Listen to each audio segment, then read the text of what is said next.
Driver, a stylish and charming restaurant which tonight pays host to a veritable banquet of intellectual debate. Cheers, guys! Last time we were treated to some marvellous insights from the combined wisdom of Arron, Shievonne, Arron and Caroline. Hey, guys! Let's join them again for some more debate. So everybody, how did you feel when you were up for eviction, on your eviction night? How did you feel? First time was I think I lost the plot a little bit. I was in fetal position, like a newborn baby, like in the chair.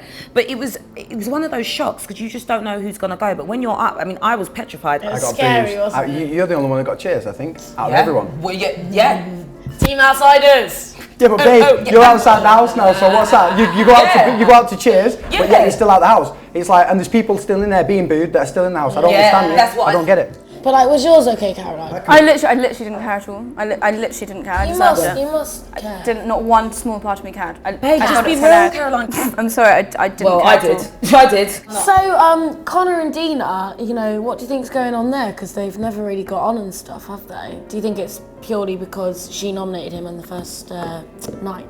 He just doesn't like her, and the thing about it is, everyone's always trying to do like Inspector Clouseau and Columbo, like let's investigate. Yeah. Sometimes you just don't like people. You don't need to have a reason. You just don't like them. Yeah, well, that's it. We've got two sides of the just table point there. blank. You just don't like someone. Some people just don't get along. There's no hatred there. Connor's a nice guy. He's got a good heart. He don't personally like go out of his way to hate somebody, but at the end of the day, if you're stuck under a roof like that, like we said before, you can't go nowhere, and you just got to put up with somebody, then at the end of the day, all he's doing is putting up with her, and all she's doing is putting up with him. Some of the things that Conor has said is like, what was that with you and Deana? See, Deana said that you proper hated her, and I don't hate nobody. I don't hate nobody. Deana asked me to be a sperm donor for her. She loves my genetics. That was in the, she would love a kid. She would love a kid, just like me, but just without the personality. I'm like, babe, hold on, genetics. You're probably going to get some of the personality in there, babe.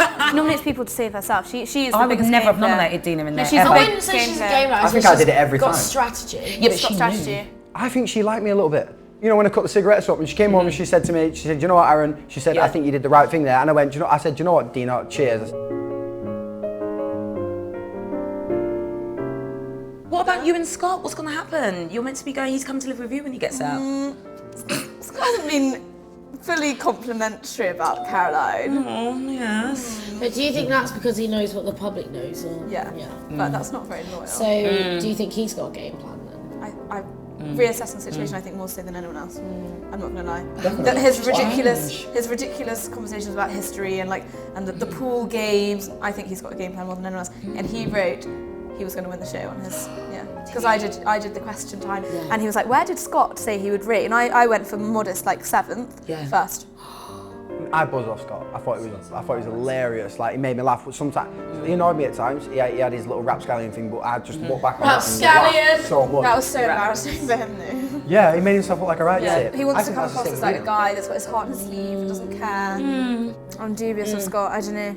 I think you're only dubious of Scott because of what he said after you've left. Yeah, but also I've heard his voice in the diary room is completely different from his voice outside of the diary room. I don't get it. Well, his dad's not posh. And his reading He's voice. brilliant in the diary. I think he's and his reading voice is just like from the Second World War, like an 80-year-old woman. Like, I don't get it. Like,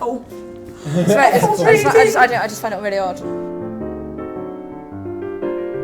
You never know who is popular until you see who goes. But then you're only as popular as who you're up against. It doesn't matter if someone's been saved 6 times. They might go up against another character and go. But it's a shame on the outside they've named them the outsiders, because clearly then they're victims, they're the underdogs. That's what I said. I don't know. know. We're purely the outsiders because we sat outside. Yeah, but it sounds like they're outside of the group because they haven't been accepted and stuff, and that's not what happened.